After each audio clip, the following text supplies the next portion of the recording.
Welcome everybody back to the latest episode of Real Spill with Shyne. It's your boy Shyne checking in with you one more time. I got my homeboy Gutta with me. Gutta, what's up, fam? What going on with you, fam? Man, long time no see, man. It's been a long time since we've been in here, man, but a lot been going on. We've been working on the TikTok channel really hard, Right. trying to get that up and running. I want everybody to check that out at Real Spill on TikTok. We growing fast, doing big things over there, shedding light on a lot of historical facts about African Americans that a lot of people don't know. The date is Tuesday, July 26, 2022. And we here to do the same thing that we do every week, drop down the news stories of the day that can affect your world tomorrow. My first news story I got today, man, the a preacher in New York City, I think they say he a bishop. I don't want to disrespect him by not calling him his proper title. But we got a video here. We got a video of the congregation and what went down during the robbery. We're gonna play that real quick. Hold on. Saw somebody else die. What you about to go through? Y'all hold on. Yo, yo. That is All right, loud. right, right. All right, right. Yo, There we go.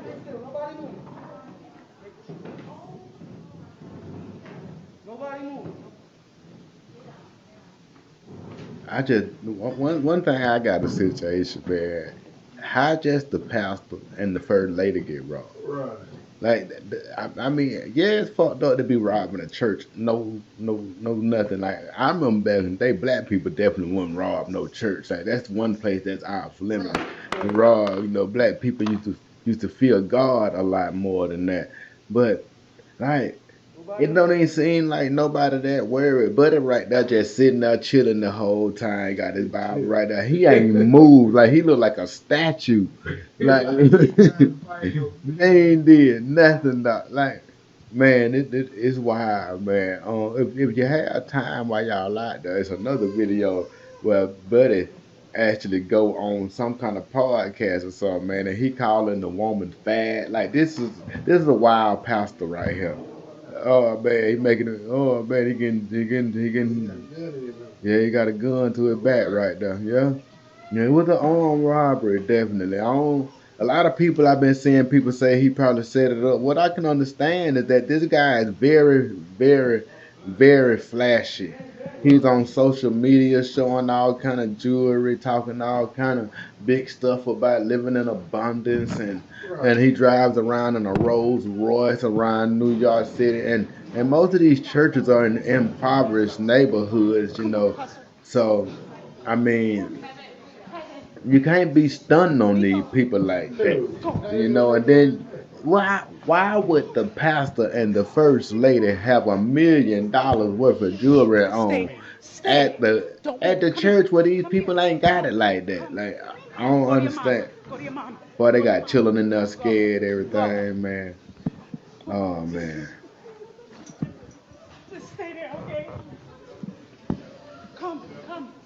Definitely sad, bro. Like I don't if this guy would set this up for his congregation to be in this kind of in this situation, bro, he ain't shit even more than I thought he was shit before. But that's the news we got on that right now, man. To me, that was pretty doggone wild. I I just don't know, Gutter. I just don't know, man. Like They get any money with those the only two people that were robbed. those the only two Only people that two. got robbed, the preacher and the first lady. You know, they did a story on it, and that's where I found out they were robbed of $1 million. Because at first it was reported they had got robbed of $400,000 worth of jewelry.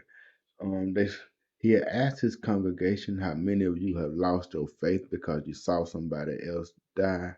Moments later, three masked people armed with guns entered the church, according to police. We saw him lay flat on his stomach while the intruder stood over him and take objects from the pastor. All told, the intruders made off with more than $1 million in jewelry belonging to Miller Whitehead and his 38-year-old wife. Mm. No arrests have been made. He is offering a $50,000 reward for the arrest and capture of the perpetrators. Um, that's rough there, man.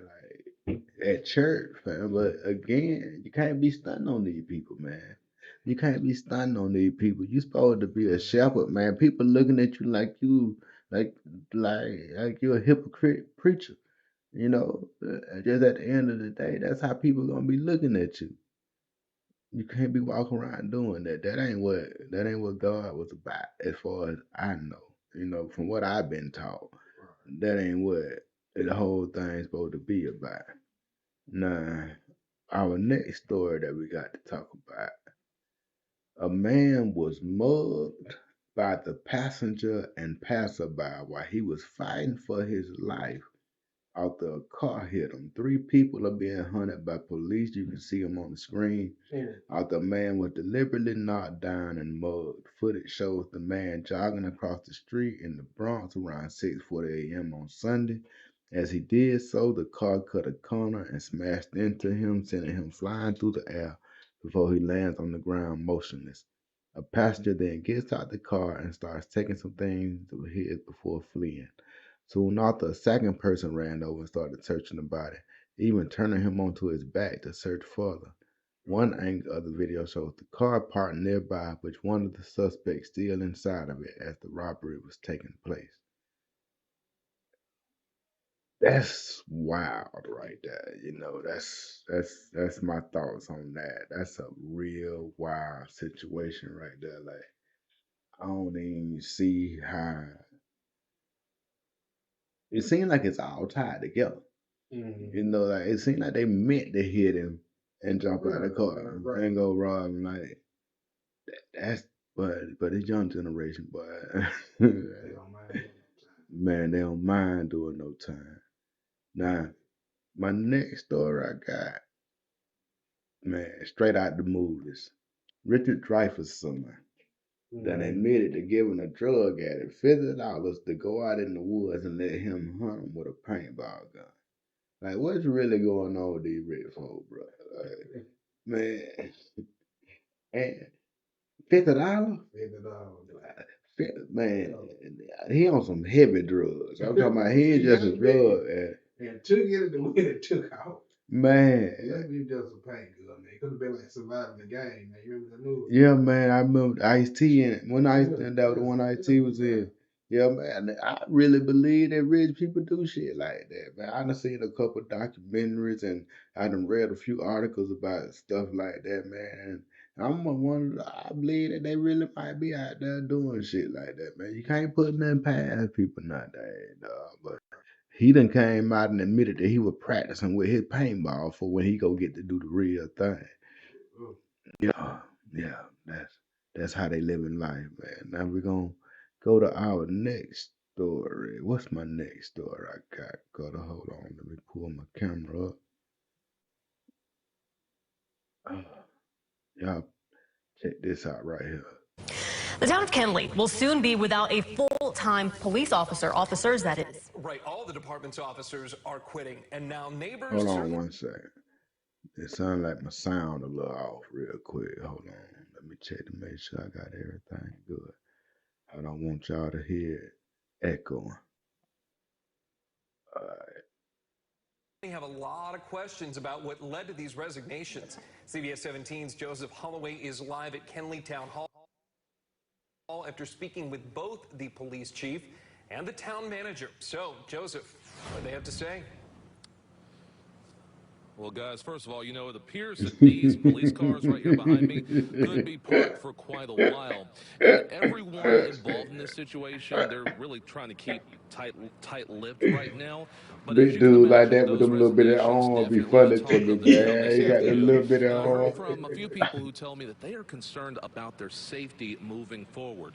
That's after the police chief, Josh Gibson, says he and the department's 4 full-time officers put in their 2 weeks' notice because of the environment created by new town manager, Justine Jones, who started back in June, but he wouldn't go into details about it and declined an interview because of legal concerns. I also spoke with Jones this morning, and she said that she could not discuss the situation and referred me to Chip Hewitt, who is the town's attorney. Hewitt says he's still trying to figure out the path forward on this because this is a situation he's never seen in more than 25 years representing towns. I've seen resignations from the politicians, you know, the mayors and the council members. I have seen employees resign.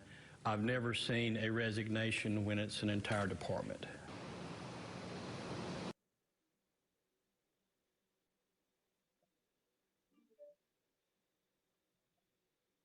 I apologize, y'all, for the technical difficulties. I hope I got it situated now. Let's go ahead and finish the video. I have seen employees resign. I've never seen a resignation when it's an entire department. The Johnston County Sheriff's Office. Y'all, this video don't really want to play for me, but I'm gonna go ahead and break it down for you. I don't know if it's a coincidence or not, but they leaving out the fact that this lady is a black lady that's been hired as the city manager, and now all of a sudden, all the police department wants to resign, and they're also making it seem like this might be 30 or 40 people that done resign, but it ain't but 6 people. So I'm pretty sure that they are all pretty good friends, and if one of them decided to do it, they decided it wasn't hard to convince the other 5. You know what?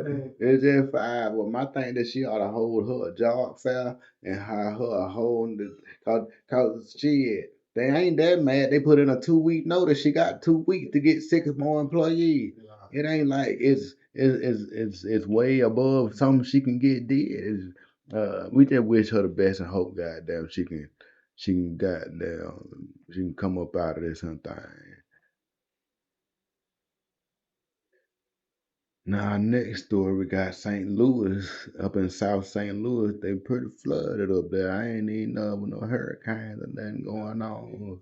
But let's hear what they got to say.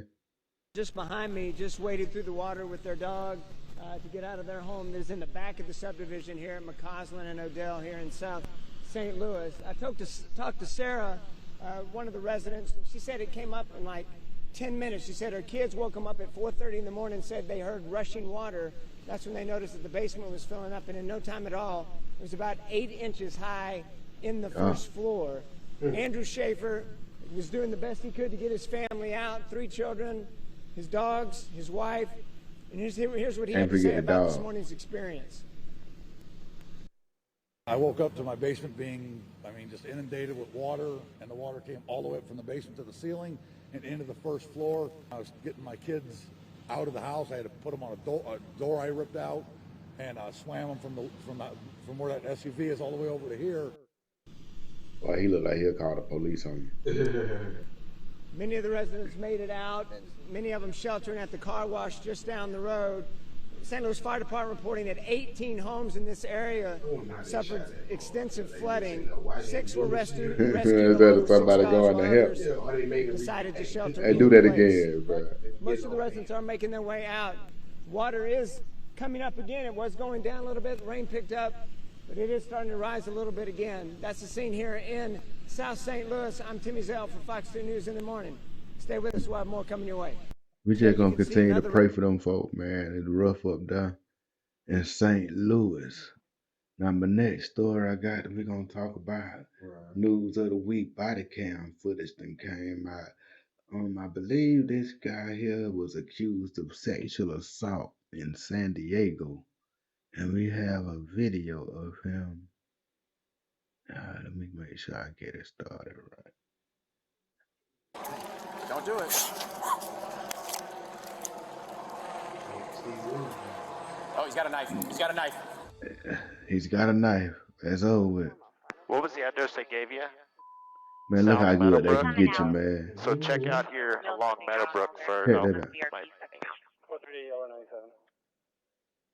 You don't think nobody paying him no attention? They got him on the bird. He's swinging around a cane, walking through the center of the complex.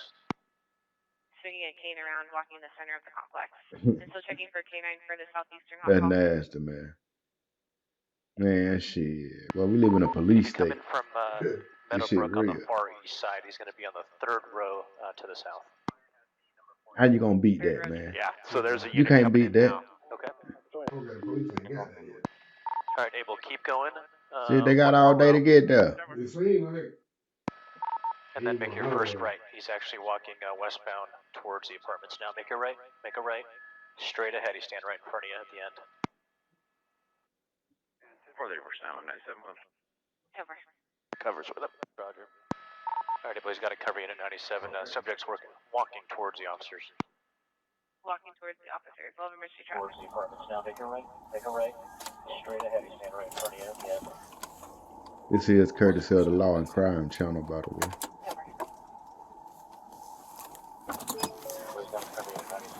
Hey, drop the cane. Drop the cane. Drop the cane. Drop the cane. Drop the cane. Drop the cane.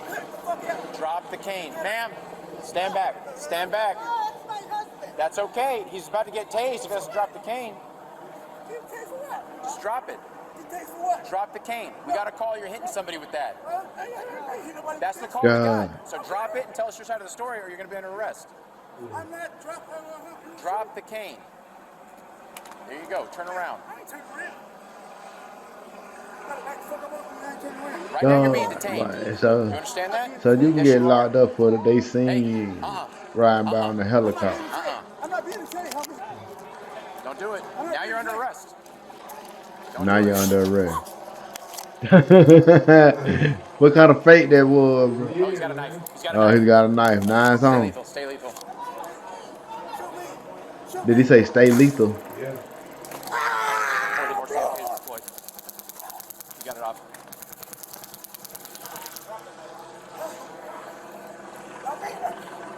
You're under arrest. Oh yeah.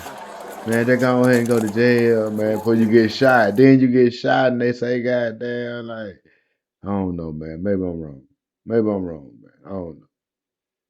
Move on to the next story, bro. I'm gonna keep my thoughts to myself on that right there. What's the next story I got? Security footage from I think what restaurant this is from Taco Bell. Check this out, y'all.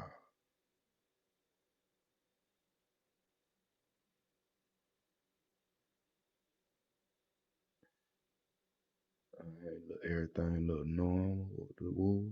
Well, I've been going down in Texas here lately, fam. Like, okay, Texas. I see you, Texas.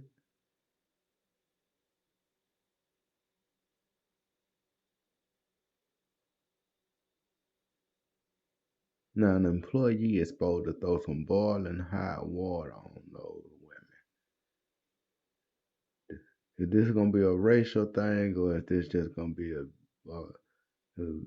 women fighting women thing? Like, what's your money on? You think a white woman gonna throw boiling water on them, or you think a black woman gonna throw boiling water?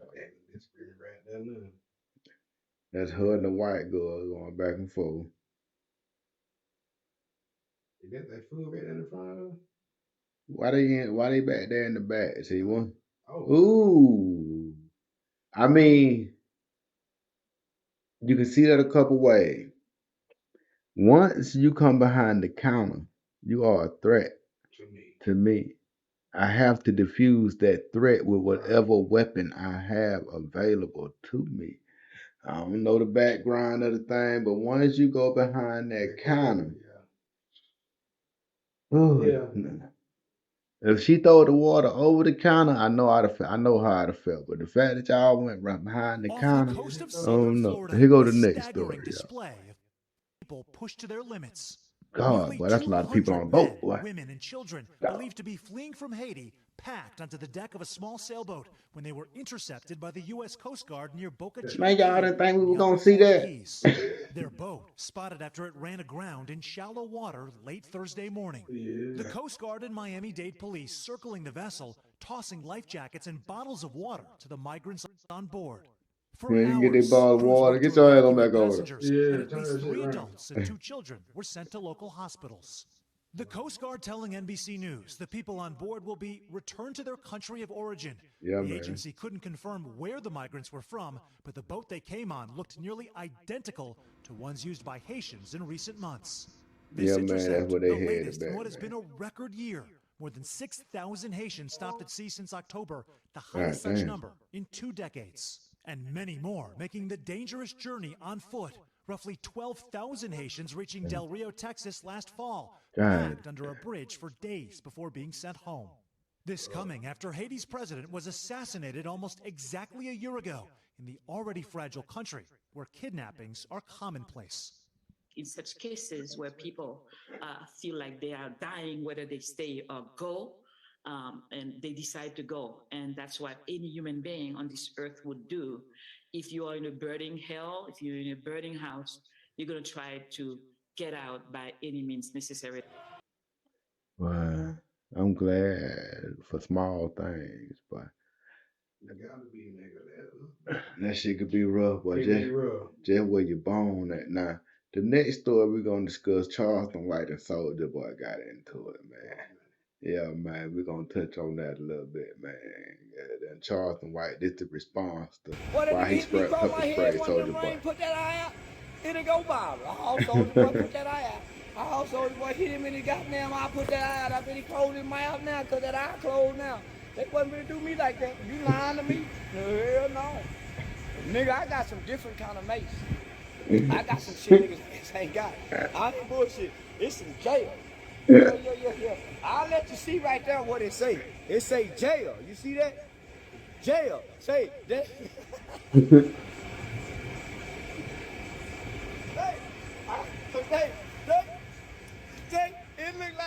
It look like, say, you Soldier Boy look like somebody had been shooting orange cone all over his face. That boy had that gel was sticking on his face like cone.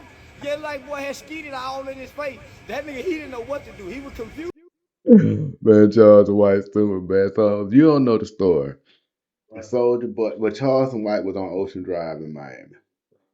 Soldier Boy sees him. Charleston White thinks somebody called Soldier Boy and told him, but he said he can't confirm or deny them allegations. He don't know for sure. But he said that Soldier Boy, he see the Sprinter van as it going down the road. God, he say them boys slipped though. They ain't had their shoes already ready. When they stopped the van, they had to put the shoes on. He was watching them. He got to see everything. So by the time they get close to him, he already prepared for whatever they finna do. They run up on him talking about they want to talk or whatever, but Charleston White know he done said some shit by Soldier, but he don't want to talk. God, he go to hit him with the maid, man. He go to hit him with the maid. All of them took the hell out, man. God, Charleston White's a real funny guy, man. Rolled up, they had to put their shoes on. They had to put their shoes on. Well, they put their shoes on before they left out the van, but Charleston White could see them as they got out the van, tying their shoes up first. Oh, man. Yeah, man. Yo, I done had a good time, Gutta. We done talked about a little bit of everything, man. We ain't did it in a while. Finna go ahead and hit this second law of power real quick. Knock that out for us. The 48 Laws of Power by Robert Greene. Law number 2. Never put too much trust in friends. Problem about working with friends is that it confuses the boundaries and distances that working requires. If both partners in the arrangement understand the dangers involved, a friend can often be employed to great effect. You must never let your guard down in such a venture, however. Always be on the lookout for any signs of emotional disturbance, such as envy and ingratitude. Nothing is stable in the realm of power, and even the closest of friends can be transformed into the worst of enemy. In order to fully understand, let's take a look at history and learn from others' mistakes. The law has been observed with Michael of the Byzantine Empire and his friend Basilius. In the mid-9th century AD, Michael had placed too much trust in his friend Basilius. They had met a few years before when Michael had been visiting the stables just as a wild horse got loose. Basilius saved Michael's life. His strength and courage had impressed Michael, who immediately raised Basilius from the obscurity of being a horse trainer to the position of head of stables.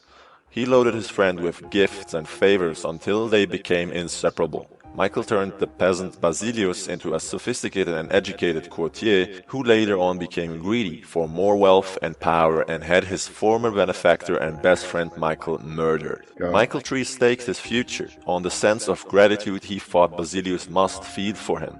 He had created a monster. He had allowed a man to see power up close. A man who then wanted more, who asked for anything and got it, who felt encumbered by the charity he had received and simply did what many people do in such a situation. They forget the favors they have received and imagine they have earned their success by their own merits. Another example is the Song dynasty, who ruled China for 300 years. But how? I destroy my enemies when I make them my friends. Abraham Lincoln. For several centuries after the fall of the Han Dynasty, 8222, Chinese history followed the same pattern of violent and bloody coups one after the other. Army men would plot to kill a weak emperor, then would replace him on the dragon throne with a strong general. The general would start a new dynasty and crown himself emperor. To ensure his own survival, he would kill off his fellow generals. A few years later, however, the pattern would resume. New generals would arise and assassinate him or his sons in their turn. To be emperor of China was to be alone, surrounded by a pack of enemies. It was the least powerful, least secure position in the realm. In AD 959, General Cao Guangjin, I hope I'm saying this right, became Emperor Song. Emperor Song knew that his friends in the army would chew him up like meat, and if he somehow survived, his friends in the government would have him for supper. Emperor Song persuaded his generals to retire to a life of nobility and give up their dreams of grabbing his throne one day. He spared those who conspired against him and was able to win over enemies with his generosity. Song was finally able to break the pattern of coups, violence, and civil war. So, what can we learn from these historical events? Here are the lessons for working with friends and enemies. Friends will not openly disagree with you in order to avoid arguments. Enemies, on the other hand, expect nothing, so they will be surprised when you are generous. An enemy spared the guillotine will be more grateful to you than a friend. When you decide to hire a friend, you will discover qualities they have kept hidden. Be on the lookout for any signs of emotional disturbance such as envy and ingratitude. Skill and competence are more important than friendly feelings. Hiring friends will limit your power. All working situations require a kind of distance between people. You destroy an enemy when you make him a friend. An enemy at your heels keeps you sharp, alert, and focused. That's quite a long list to consider. Have you ever experienced anything alike? Please let us know.